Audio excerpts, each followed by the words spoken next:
5% de violence en moins dans une région, 30% de récolte en plus dans une autre. Le Burkina Faso ne ressemble plus au pays au bord du gouffre décrit il y a quelques années.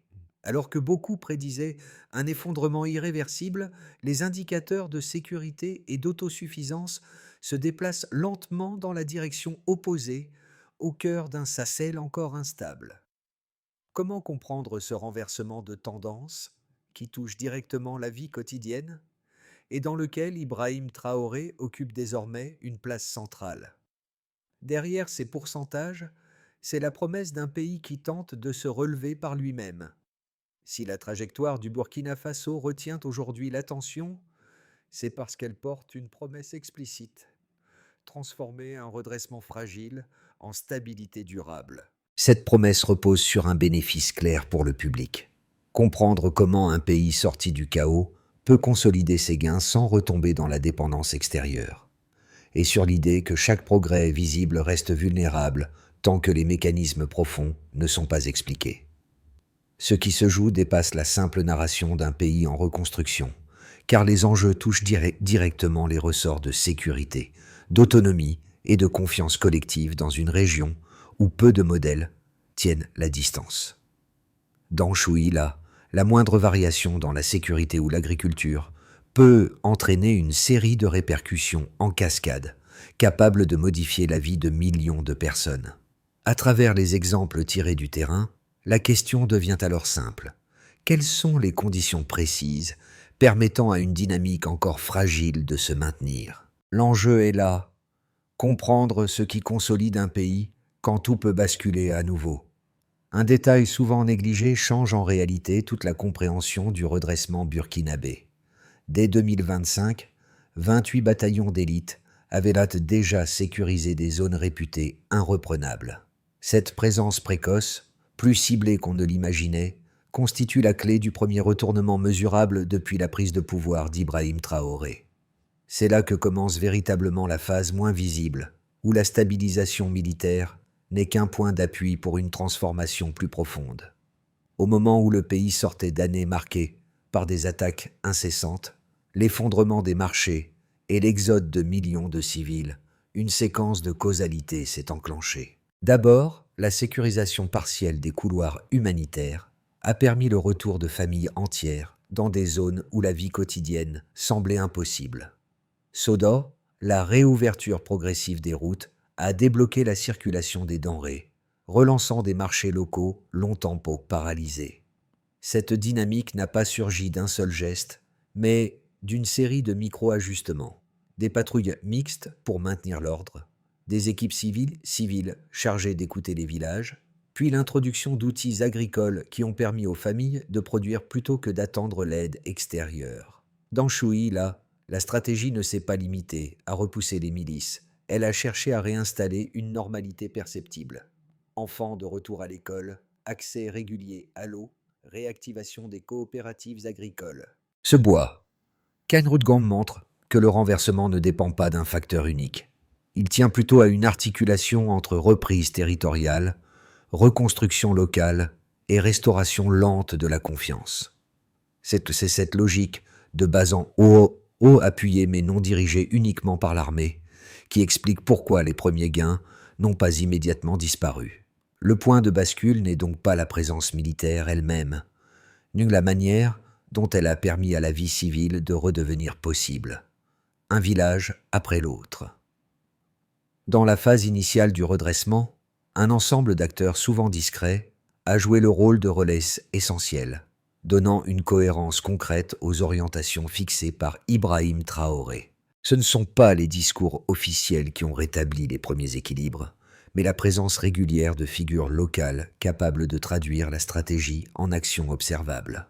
Parmi eux, des responsables communautaires ont organisé les retours progressifs dans les hameaux, veillant à ce que les couloirs sécurisés deviennent autre chose qu'un simple tracé militaire. Un premier cas l'illustre clairement.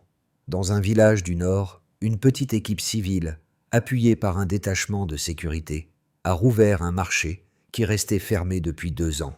Le simple fait de garantir la circulation sur 2 kilomètres de route a suffi pour que les commerçants reviennent et que l'activité reprenne. Song Sang, dans une zone agricole du centre, un autre groupe a restauré un puits endommagé, permettant aux familles de relancer la culture du maïs dès la première saison des pluies. Ces interventions, modestes en apparence, ont produit les premiers signaux tangibles que la population pouvait s'approprier. Dans ce cadre, la fonction de Nanvat Dandung n'est pas celle d'un héros individuel. Mala Sufuehep zur autorité locale, équipe de terrain et relais communautaire, chacun garantissant la continuité d'un effort qui dépasse la seule présence sécuritaire. C'est cette interaction quotidienne, soutenue mais non écrasante, qui a donné du sens à la stratégie impulsée par Ibrahim Traoré. La stabilité commence toujours par des gestes très concrets. Avant 2022, le Burkina Faso se dirigeait vers une fragmentation rapide. Après l'arrivée d'Ibrahim Traoré, une séquence entièrement différente a commencé à se déployer. Cette transition du désordre généralisé vers une tentative cohérente de reprise territoriale marque le point de départ du cycle d'événements qui va redéfinir les années suivantes. Le premier déclencheur a été la multiplication des zones sous contrôle djihadiste, rendant impraticables des axes pourtant vitaux pour la survie économique. Les routes d'Udion étaient désertes, les marchés silencieux et les déplacements civils devenaient presque impossibles. Lorsque la stratégie nouvellement définie a été lancée, l'objectif initial était simple: créer de minces passages praticables au sein de ce maillage d'insécurité. Les bataillons mobiles d'élite ont alors commencé à ouvrir des corridors précis, avançant parfois de seulement quelques kilomètres, mais suffisamment pour permettre un minimum de circulation humaine et commerciale. Chaque brèche créait un souffle, un espace de respiration dans des régions longtemps étouffées. Peu à peu, la logique du tout militaire a laissé place à une approche plus hybride, reliant sécurisation et retour progressif de la vie civile. Ce glissement a été décisif. Il a donné aux populations une première marge de manœuvre, minuscule mais réelle. Le véritable tournant n'a pas été une victoire spectaculaire, mais une accumulation de petites avancées. Plusieurs localités autrefois abandonnées ont commencé à se repeupler au même moment. C'est ce timing simultané qui a surpris de nombreux observateurs. Des écoles ont rouvert dans 3 provinces.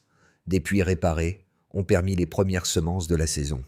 Les coopératives agricoles, presque dissoutes, ont repris leurs réunions hebdomadaires. À cette étape, l'armée ne jouait plus le rôle d'acteur central, mais celui de filet de sécurité pour éviter que la dynamique civile ne s'effondre. En parallèle, les équipes civiles déployées en soutien prenaient en charge les tâches non armées, médiation locale, encadrement communautaire, remise en place des structures de base. C'est dans cette période que le retour massif des déplacés internes est devenu visible, signe incontestable d'une confiance minimale retrouvée. Le nom d'Ibrahim Traoré circulait alors comme symbole d'un virage inattendu, non pas celui d'une paix totale, mais celui d'un espace suffisamment stable pour que les habitants recommencent en conscience à agir. Une fois la phase de reconstitution engagée, les avancées sont devenues plus silencieuses, mais tout aussi décisives. La sécurité n'était jamais garantie, oscillant selon les saisons, les ressources et les tensions régionales. Pourtant, ces fluctuations n'ont pas renversé la tendance d'ensemble. Les marchés ne se sont plus refermés comme autrefois. Les axes libérés n'ont pas replongé dans l'isolement total. L'agriculture a trouvé un rythme que le pays n'avait plus connu depuis des années. Et les villages autrefois coupés du reste du territoire ont rétabli des circuits d'échanges économiques et sociaux, consolidant un tissu communautaire qui avait failli disparaître. Cette stabilisation graduelle ne produit pas d'événements spectaculaires, mais elle empêche l'effondrement de revenir. Ce sont ces progrès modestes mais cohérents qui ont transformé une série de gestes isolés en dynamique nationale. La dynamique observable depuis 2022 repose d'abord sur un point de départ clair. Un pays où les attaques armées se comptaient par dizaines chaque mois, avant qu'une baisse progressive mais mesurable ne s'installe. Ce passage d'un baseline instable à une delta positive constitue la structure même du redressement attribué à la stratégie impulsée par Ibrahim Traoré. Pour comprendre cette progression, il faut repartir des rares indicateurs dont on dispose. Le premier est militaire. 28 bataillons d'élite déployés en 2025 dans les régions les plus touchées. Ce chiffre, souvent cité, ne dit pas seulement l'ampleur de l'effort. Il indique aussi la volonté de reprendre le contrôle des zones où l'État avait disparu. La présence régulière de ces unités a rendu possible la réouverture des corridors, ce qui signifie concrètement que des milliers de familles ont pu effectuer des trajets qu'elles évitaient depuis des années pour des raisons de sécurité. Le second indicateur concerne la réduction de la violence locale. Dans certaines zones comme Gabou, une baisse de 65% des incidents violents en 2 ans a été observée. Ce pourcentage reflète non seulement la diminution des attaques, Makonchote, Mugdo Fwehep, Ziokunsu, Vakongdong, Tranvier Konko, Trettu. Cette chute de la violence ne représente pas une victoire définitive. Elle marque un changement de dynamique suffisamment fort pour permettre aux populations de réinvestir leurs espaces de vie. Le troisième indicateur touche à l'agriculture, domaine central du projet d'autonomie. En 2025, une hausse de 30% des rendements dans le nord et le centre a été enregistrée. Cette augmentation, loin d'être un simple chiffre technique, traduit le redémarrage d'un écosystème local qui dépendait entièrement de la sécurité des zones cultivées. Kiruangdong de Gbaove va Kongku de Kongkap, les familles ont pu produire plus régulièrement et réduire leur dépendance à l'aide alimentaire. Ces 3 données permettent de suivre une même logique. Les améliorations n'ont pas été soudaines, mais cumulatives. Elles forment une courbe lente où chaque gain qui s'est touché crée une condition favorable pour le suivant. C'est cette mécanique de progression par palier qui explique pourquoi, malgré les fragilités persistantes, le pays n'est pas revenu à son niveau d'effondrement antérieur. La reconstruction d'infrastructures essentielles, souvent invisibles dans les grands récits. Les routes réparées sur des centaines de kilomètres, n'ont pas seulement facilité le transport, elles ont reconnecté des réseaux économiques qui étaient restés fragmentés. De même, la remise en service de puits et de systèmes d'irrigation a permis aux villages de fonctionner de nouveau de manière autonome, sans attendre des convois humanitaires irréguliers. Ces résultats chiffrés ne sont pas des preuves absolues d'un succès total.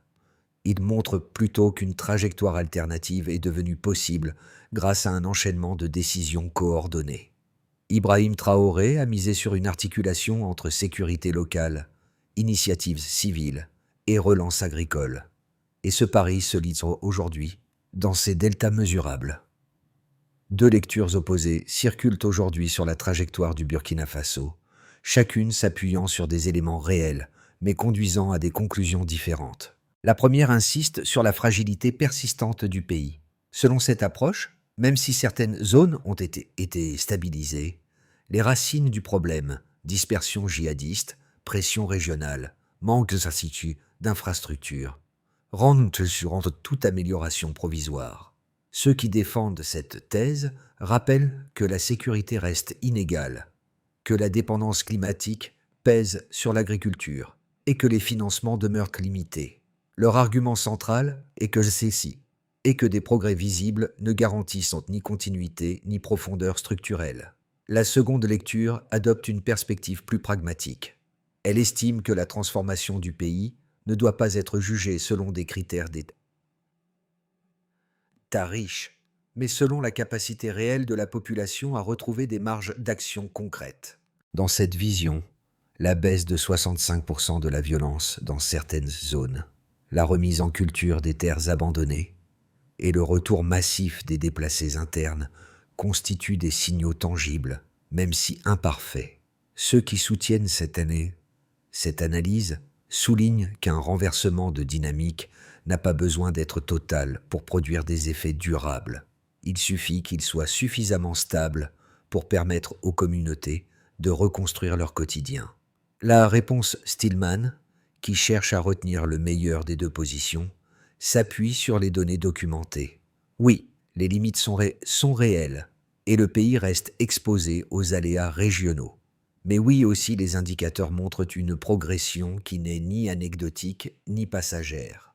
Cette trajectoire hybride se lie dans la combinaison entre sécurité partielle, agriculture relancée et infrastructure réactivée. Au lieu d'opposer les deux visions, l'analyse la plus robuste consiste à reconnaître que le Burkina Faso avance dans un espace intermédiaire.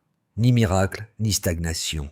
Mamoquatrine Tienroi Tungbuk, consolidé par des résultats mesurables. Un basculement discret apparaît. Au milieu du processus de redressement du Burkina Faso, ce tournant ne se manifeste ni par une victoire éclatante, ni par une annonce officielle, mais par une transformation perceptible dans la vie quotidienne. Fait remarquable, plusieurs zones, autrefois instables, ont atteint un niveau de normalité que personne n'aurait imaginé 3 ans plus tôt. Marché ouvert en continu, trajet scolaire régulier, route maintenue sans interruption pendant des semaines. Cela ne signifie pas que la menace ait disparu, mais que le rapport entre danger et résilience locale s'est inversé. Les villages ne se contentent plus de survivre. Ils recommencent à planifier, produire, échanger.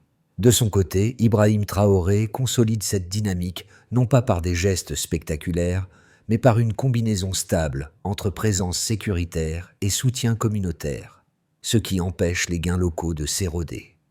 Le révélateur du point médian tient donc en une observation simple. L'équilibre a changé de camp. Ce n'est plus l'effondrement qui dicte le rythme, mais une reconstruction organique portée par les habitants eux-mêmes. À partir de ce point, chaque développement futur dépendra de la capacité à maintenir cette cadence fragile mais réelle. Les effets du redressement burkinabé ne se mesurent pas uniquement à travers les chiffres. Ils apparaissent surtout dans les transformations concrètes vécues par 4 groupes essentiels. Chacun reflète une facette d'un même processus, dans lequel les décisions structurantes, souvent liées à l'approche d'Ibrahim Traoré, produisent des impacts tangibles, malgré les limites persistantes. 1. Groupe des agriculteurs, NN. Pour les agriculteurs, la stabilisation partielle de plusieurs zones a permis de récupérer des terres abandonnées depuis des années. Grâce à la remise en état des puits et des systèmes d'irrigation, la culture du maïs et du riz a pu reprendre avec des rendements plus réguliers. Il est particulièrement notable que la hausse de 30% observée dans les régions du Nord et du Centre ne soit pas qu'un simple indicateur. Elle représente des repas assurés, des réserves reconstituées et la réactivation de circuits d'échange communautaires. Les coopératives agricoles, presque disparues durant les années de conflit, tiennent désormais des réunions régulières qui rétablissent une organisation collective indispensable à l'économie locale. 2. Groupe des petites entreprises, DN. Les petits commerçants ont été parmi les premiers à ressentir les effets du changement, dès que les corridors sécurisés ont permis la reprise des déplacements. La réouverture de marchés, parfois fermés depuis plus de 2 ans, a relancé les flux de marchandises, même modestes. La restauration de plus de 500 km de route a densifié les échanges entre villages, permettant aux artisans, vendeurs alimentaires et transporteurs de retrouver un rythme de travail viable.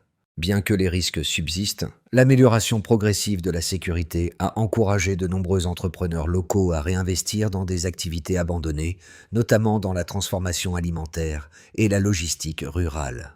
3. Groupe des déplacés internes, ND. Le retour d'environ 70% des déplacés internes dans certaines zones du Nord et du Centre constitue l'un des signaux les plus forts de la dynamique actuelle. Ce mouvement n'aurait pas été possible sans la combinaison d'une sécurisation militaire, d'un soutien civil et de la restauration d'infrastructures essentielles. Pour ces familles, revenir n'est pas seulement un acte géographique, c'est le recouvrement d'un mode de vie, d'un lien communautaire et d'une mémoire locale. Les écoles rouvertes, les puits réparés et les marchés actifs sont devenus des critères concrets de confiance, capables d'inciter les familles à rester durablement. 4. Échelle régionale, KV. À l'échelle du Sahel, l'impact se manifeste différemment. Le Burkina Faso, longtemps considéré comme un épicentre de crise, réapparaît comme un acteur agricole émergent, capable d'exporter près de 100 000 tonnes de produits en 2025. Cette évolution modifie subtilement les équilibres avec le Mali et le Niger, en ouvrant de nouvelles possibilités de coopération économique, même dans un contexte géopolitique encore tendu. Dans ce paysage, la stratégie d'Ibrahim Traoré est perçue, qu'elle soit saluée ou critiquée, comme une expérience de résilience locale dont l'influence dépasse désormais les frontières du pays. Au moment où le Burkina Faso consolide ses premiers acquis, la question centrale devient celle de la trajectoire possible au cours des 6 à 12 prochains mois. La situation actuelle, encore fluide, ouvre 3 chemins distincts qui reflètent les forces, les fragilités et les variables régionales susceptibles d'influencer l'évolution du pays. Continuité prudente. Dans cette version, le pays poursuit une progression régulière. Les zones sécurisées le restent, même si quelques poches de tension persistent. L'agriculture maintient ses gains, avec des rendements stables et une organisation communautaire qui continue de s'ancrer. Les infrastructures récemment restaurées, routes, puits, marchés, fonctionnent sans interruption majeure. Le retour des déplacés atteint un plateau, mais ne régresse pas. L'économie progresse modestement, portée par une production alimentaire plus fiable. Ce scénario ne crée pas de rupture, mais il consolide la normalisation déjà amorcée, accélération et stabilisation renforcée. Dans cette hypothèse, plusieurs facteurs convergent positivement.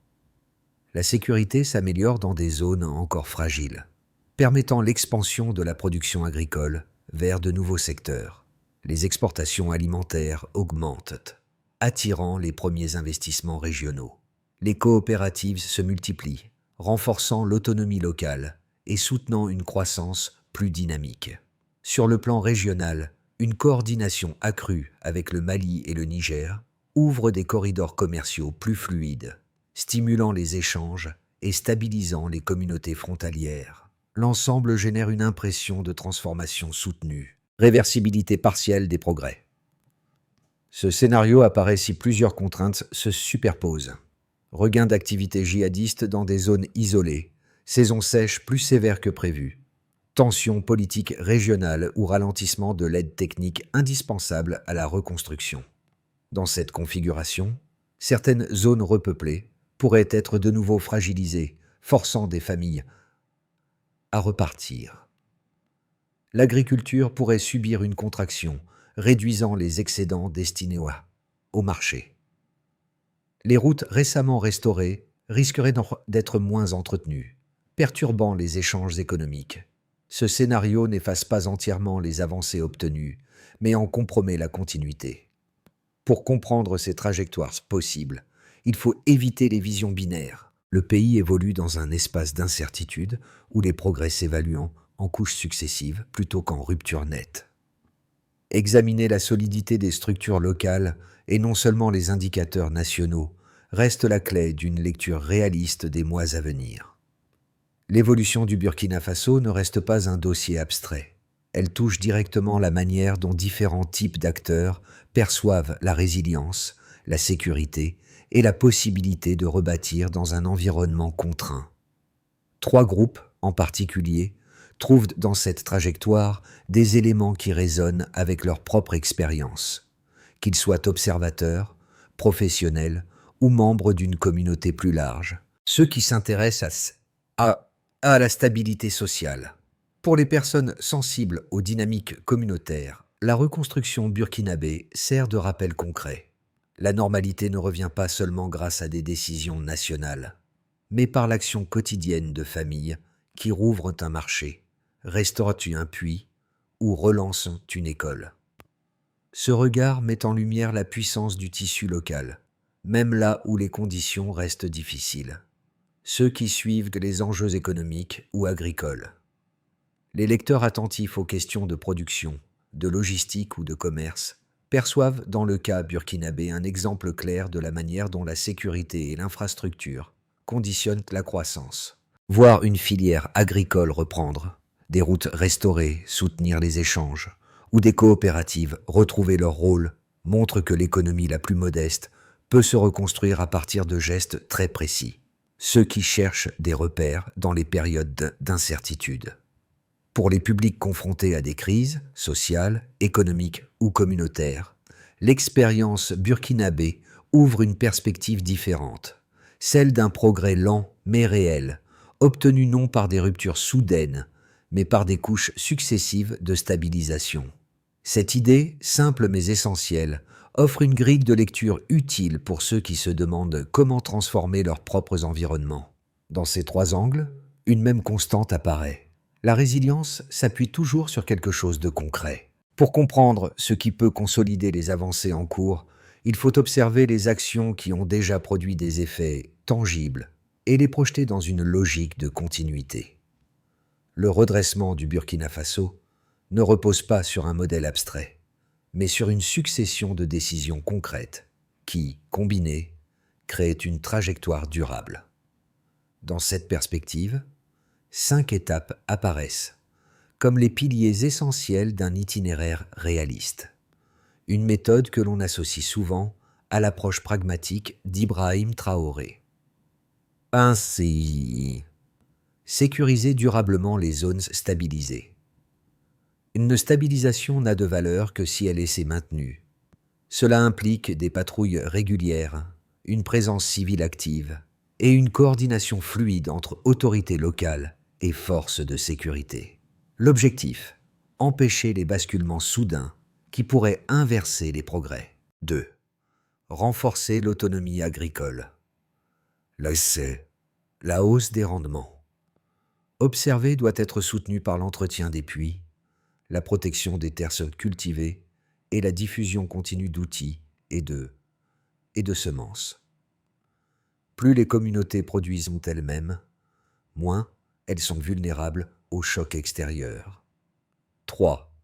Stabiliser les infrastructures essentielles. Routes praticables, accès à l'eau et marchés fonctionnels forment la colonne vertébrale d'une normalité retrouvée. La priorité consiste à entretenir ce qui a déjà été restauré, avant même d'envisager de nouvelles expansions. 4. Accompagner le retour des familles. Le retour de milliers de déplacés constitue un tournant. Pour qu'il soit durable, il faut garantir des écoles ouvertes, des points d'eau fiables et des mécanismes locaux de résolution pacifique des tensions. Ces éléments transforment un retour temporaire en installation pérenne. 5. Institutionnaliser les relais communautaires. Les équipes locales qui ont soutenu la reconstruction doivent devenir des acteurs reconnus, structurés et formés. Ce sont eux qui assurent la continuité lorsque les autorités nationales se trouvent éloignées. Au centre de ces étapes se trouve une idée simple. La résilience ne s'improvise pas, elle se construit avec régularité. Au terme de ce parcours, une image simple revient, celle du puits soit restauré dans le village du centre, ce même puits qui, dans les premiers mois du redressement, avait permis aux habitants de relancer la culture du maïs. Ce détail apparemment ordinaire devient ici un symbole, car il représente exactement ce que le Burkina Faso tente de reconstruire. Non pas des victoires spectaculaires, mais des points d'appui concrets où une communauté retrouve souffle et cohésion. Dans cette dynamique, la stratégie portée par Ibrahim Traoré prend tout son sens. Elle s'appuie sur ces petites structures qui tiennent, sur ces gestes répétitifs qui transforment un espace fragile en un lieu vivable. Ce retour à l'essentiel rappelle que les reconstructions les plus durables naissent rarement de ruptures fortes, mais de continuité patiente. Les marchés qui rouvrent, les écoles qui accueillent de nouveau les enfants, les routes entretenues, semaine après semaine, autant de signes d'un pays qui renoue avec ses propres capacités. Le puits rouvre, la vie repart. Et derrière cette scène se dessine une idée claire. Quand un peuple recommence à bâtir, le futur cesse d'être une abstraction. Alors que l'on observe la transformation progressive du Burkina Faso, une question demeure. Que signifie, pour chacun d'entre nous, la capacité d'un peuple à reconstruire patiemment ce qui avait été brisé? L'expérience burkinabé montre qu'un changement profond ne dépend pas seulement de ressources matérielles, mais d'une volonté collective qui se manifeste dans les gestes les plus quotidiens. Rouvrir un marché, maintenir une route praticable, partager l'eau d'un puits restauré. Ces dynamiques locales, souvent invisibles de loin, composent pourtant le socle d'une résilience durable. Si cette trajectoire vous interpelle, c'est peut-être parce qu'elle renvoie à un enjeu plus universel. Comment, dans nos propres environnements, pouvons-nous renforcer les espaces qui tiennent, soutenir les acteurs qui persistent et encourager les initiatives qui stabilisent? Les transformations les plus solides naissent souvent dans le silence des efforts collectifs. À vous maintenant, quel élément de cette histoire vous semble le plus révélateur pour comprendre la force d'une communauté en reconstruction ?